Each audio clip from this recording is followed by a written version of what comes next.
দর্শক, আমন্ত্রণ জানাচ্ছি বৈশাখী টেলিভিশনের স্বাস্থ্য বিষয়ক নিয়মিত আয়োজন বৈশাখী হেলথের আজকের পর্বে। আপনাদের সাথে পুরো আয়োজন জুড়ে আছি আমি ডক্টর সরকার নাহিন আহমদ। প্রতিদিনের মতোই যথারীতি আজকে আমরা আলোচনা করব আমাদের দৈনন্দিন স্বাস্থ্য ঝুঁকির একটি গুরুত্বপূর্ণ সমস্যা নিয়ে। আজকে আমরা আলোচনা করব রোগ নির্ণয় এবং চিকিৎসায় ল্যাপারোস্কোপির ভূমিকা এটি নিয়ে। আর এই বিষয় নিয়ে আলোচনা করতে আজকে বৈশাখী টিভির স্টুডিওতে উপস্থিত আছেন একজন বিশেষ অতিথি।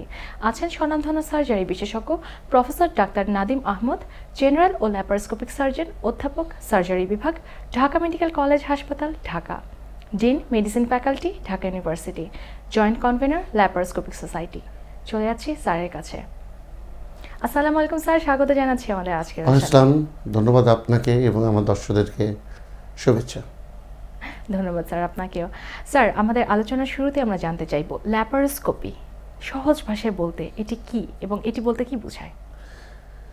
ল্যাপারোস্কোপি আসলে এক ধরনের সার্জিক্যাল প্রসিডিওর আমরা যেটা বলি, যেটা আমরা পেট না কেটে ক্যামেরার সাহায্য, ল্যাপারোস্কোপ বলে আমরা ক্যামেরার সাহায্য পেটের অভ্যন্তরীণ অঙ্গ প্রত্যঙ্গকে দেখা, রোগ নির্ণয় এবং চিকিৎসার পদ্ধতিটাকে আমরা ল্যাপারোস্কোপিক সার্জারি বলি।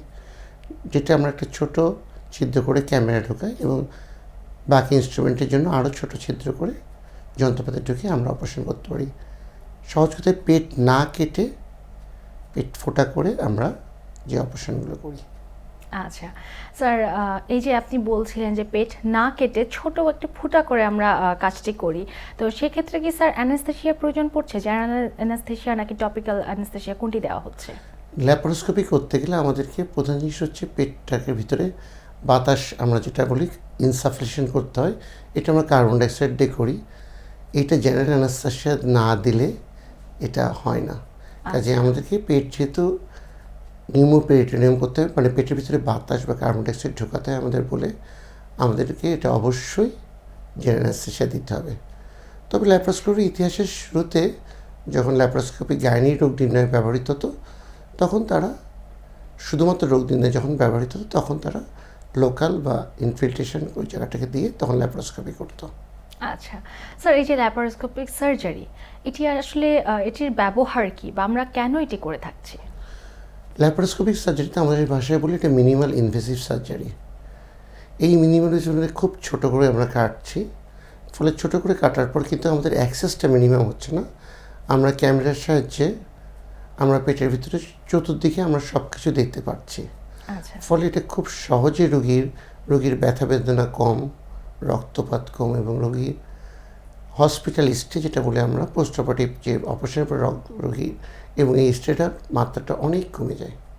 আচ্ছা আচ্ছা স্যার, কি কি রোগ নির্ণয়ে সাধারণত এটি ব্যবহার করা হচ্ছে? রোগ নির্ণয়ে ল্যাপারোস্কোপির ব্যবহার অন্যতম হচ্ছে আমাদের সার্জারি ক্ষেত্রে আমরা যেটা বলি যে ব্লান্ট অ্যাবডোমিনাল ট্রমা, অর্থাৎ কোনো আঘাতজনিত কারণে যদি পেটের ভিতরে রক্তপাত হয় বা অন্য কোনো রক্তপাত বা কোনো অর্গান যদি ট্রমাটাইজড হয়, সেটা আমরা ল্যাপারোস্কোপির মাধ্যমে দেখতে পারি যে আমার এটাকে ওপেন করা লাগবে কি না বা ল্যাপারোস্কোপির মাধ্যমে রিপেয়ারযোগ্য কি না। যদি আমার ওপেন করা না লাগে তাহলে তো আমার আর বড় করে পেট কাটা লাগলো। এবং গাইনিতে বা অবস্টেটিক্সে অনেক রোগ নির্ণয়ের কারণে কেন বাচ্চা হচ্ছে না সেটার নির্ণয়ের কারণে ল্যাপারোস্কোপিক ভূমিকা বেশ গুরুত্বপূর্ণ। আচ্ছা স্যার, আমরা জানলাম যে ল্যাপারোস্কোপিক সার্জারি দিয়ে আমরা বিভিন্ন রোগ নির্ণয় করতে পারি। স্যার, আমরা কি কোনো চিকিৎসা পদ্ধতি সম্ভব এটি দিয়ে? ল্যাপারোস্কোপির মূল ভূমিকা হচ্ছে চিকিৎসা পদ্ধতিতে, সাথে এখন রোগ নির্ণয় বিশেষ করে ব্যবহৃত হচ্ছে। পেটের মধ্যে আমাদের জেনারেল সার্জারিতে যে সকল অপারেশন দরকার পড়ে প্রায় সকল অপারেশনই ল্যাপারোস্কোপির মাধ্যমে করা সম্ভব। মানুষজন বেশি জ্ঞাত আছেন যেটা আমাদের গলব্লাডার নিয়ে আমাদের প্রথমে কাজ শুরু হয়, তারপরে অ্যাপেন্ডিক্স এবং এখন অন্ত্রের ক্যান্সার এবং অন্যান্য অপারেশনগুলো ল্যাপারোস্কোপির মাধ্যমে করা সম্ভব। আচ্ছা আচ্ছা স্যার, যেহেতু বললেন যে পেটের অনেক ধরনের সার্জারি আমরা ল্যাপারোস্কোপির মাধ্যমে করতে পারছি, তাহলে স্যার আমাদের মনে একটি প্রশ্ন আসে, একটু জানতে চাইবো যে গর্ভবতী মায়েদের যাদের ক্ষেত্রে সিজারিয়ান সেকশন হচ্ছে, সিজারিয়ান সেকশনটা কি ল্যাপারোস্কোপি দিয়ে করা পসিবল? সি সেকশন বা সিজারিয়ান সেকশনটা ল্যাপারোস্কোপি থেকে পসিবল না, কারণ বেবিকে ডেলিভারি করতে গেলে অনেক একটা বড় জায়গা কাটা লাগে। এই জন্য সিজারিয়ান সেকশন বাদে গাইনির অন্যান্য অপারেশনগুলো যেগুলো সচরাচর হয়ে থাকে, হিস্টেক্টমি, জরায়ু ফেলে দেওয়া বা ডিম্বাশয়ে ফেলে দেওয়া বা কোনো সিস্ট থাকলে এবং গাইনির রোগ নির্ণয়ের ক্ষেত্রে ল্যাপারোস্কোপির ভূমিকা গুরুত্বপূর্ণ। আচ্ছা স্যার, সিজারিয়ান সেকশনের কথায় যেহেতু চলে আসলাম, সেক্ষেত্রে আরও একটি প্রশ্ন আমাদের দর্শকদের মনে থেকে থাকে যে আমার সিজার করা হয়েছে, হয়তো বা একটা বা দুটো সিজার আমার হয়েছে, আমার তখন কি আমি কোনো কারণে ল্যাপারোস্কোপি করতে পারবো কিনা? ল্যাপারোস্কোপি যে কোনো সময় করা যায়। সিজারিয়ান সেকশনের সাথে ল্যাপারোস্কোপির খুব একটা রিলেশন নাই। সি সেকশনের যে ইনসিশনটা থাকে সেটা বেশ নিচে থাকে, এবং ল্যাপারোস্কোপিতে আমরা সাধারণত ক্যামেরাটা ইন্ট্রোডিউস করি নাভির ওপরে, নাভির ভিতর দিয়ে অথবা নাভির একটু নিচ দিয়ে। ফলে সি সেকশনের সাথে ল্যাপারোস্কোপির খুব একটা, কারণ সি সেকশন এখন আমাদের অনেক নিচে কাটে। আচ্ছা হ্যাঁ, ফলে ল্যাপারোস্কোপিতে সি সেকশন করা থাকলে কোনো সমস্যা হয় না। আচ্ছা আচ্ছা স্যার, আমরা ল্যাপারোস্কোপির সুবিধা সম্পর্কে জানলাম। আপনি বলছিলেন যে এটি খুবই মিনিমালি ইনভেসিভ একটা প্রসিডিওর, যেটা আমাদের অনেক বেশি কাটাছেঁড়ার প্রয়োজন পড়ছে না, কিন্তু আমরা বেনিফিট একই পাচ্ছি। স্যার, আমরা জানি যে সব ধরনের সার্জিক্যাল প্রসিডিওরের কিছু না কিছু পার্শ্ব প্রতিক্রিয়া থেকে থাকে। ল্যাপারোস্কোপির ঠিক কী কী পার্শ্ব প্রতিক্রিয়া থাকতে পারে? আপনি সুন্দর কোশ্চেন করছেন। ল্যাপারোস্কোপিরও পার্শ্ব প্রতিক্রিয়া মুক্ত না। ল্যাপারোস্কোপির সার্জারিতে আমরা নিউমোপেরিটোনিয়াম করি, অর্থাৎ পেটের মধ্যে কার্বন ডাইঅক্সাইডের একটা প্রেশার ক্রিয়েট করি। ফলে যাদের কার্ডিয়াক কম্প্রোমাইজ পেশেন্টের, যাদের ইজেকশন ফ্র্যাকশন বা হার্টের পাম্পিং ক্ষমতাটা কম, তাদের ক্ষেত্রে ল্যাপারোস্কোপিটা কিছুটা কন্ট্রাইন্ডিকেটেড। তখন আমাদের লো প্রেশারে করতে হয় অথবা বিকল্প ব্যবস্থা নিতে হয়। আর ল্যাপারোস্কোপিক অপারেশনটা যেহেতু ইনস্ট্রুমেন্টাল অপারেশন, কাজে আমাদের একটু অধিক সতর্ক থাকতে হয় যে ইনস্ট্রুমেন্টের কারণে যেন কোনো সমস্যার সৃষ্টি না হয়। এবং ল্যাপারোস্কোপিক সার্জারিতে প্রথম সমস্যাটা অনেকটা হয়, যেটা আমাদের ফার্স্ট পোর্ট আমরা যখন দিই, এই পোর্ট যদি আমরা ওপেন মেথডে করি তাহলে সেই সমস্যাটা অনেকটাই দূরীভূত হয়।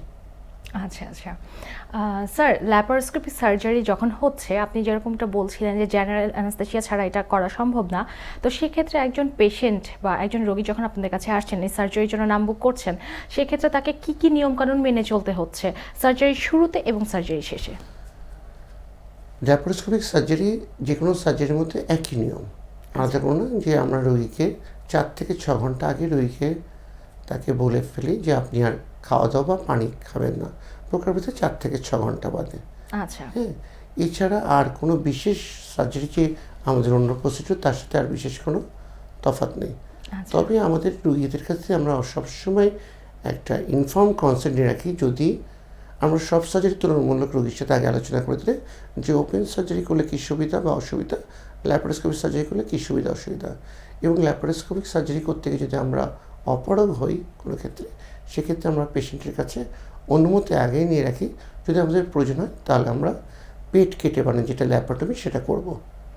আচ্ছা আচ্ছা স্যার, সার্জারির পরে স্বাভাবিক জীবনযাত্রায় ফিরে আসতে একজন রোগীর ঠিক কতটুকু সময় লাগতে পারে? এই জায়গাটা ল্যাপারোস্কোপিক সার্জারির ম্যাজিক আমরা বলি। যে ল্যাপারোস্কোপিক সার্জারি যেগুলো আমরা কমনলি করি, ল্যাপারোস্কোপিক কোলেসিস্টেক্টমি, হার্নিয়া অথবা ল্যাপারোস্কোপিক অ্যাপেন্ডিসেক্টমি, যে অপারেশনগুলো করা হয়, এগুলো এখন আমরা ডেকের সার্জারি হিসেবে তুলনা করি। অর্থাৎ আমরা যদি সকালে করতে পারি তাহলে রোগীকে আমরা বিকেলে বাসায় ফেরত দিতে পারি। ফলে আমাদের হসপিটাল স্টেটা রোগীর ক্ষেত্রে অনেক কমে আসে, হসপিটালের প্রতি বার্ডেনটা অনেক কমে আসে, এবং রোগী পরবর্তী দিন থেকেই রোগী সম্পূর্ণভাবে স্বাভাবিক জীবনযাপন মোটামুটি করতে পারে। আপনি উদাহরণ দিতে পারি যে এই কয়েকদিন আগে যে আমাদের পরীক্ষা হলো, হচ্ছে মেয়েটার ম্যাট্রিক পরীক্ষা চলছে, দিল, তার মধ্যে তার অ্যাপেন্ডিক্সের ব্যথা উঠলো।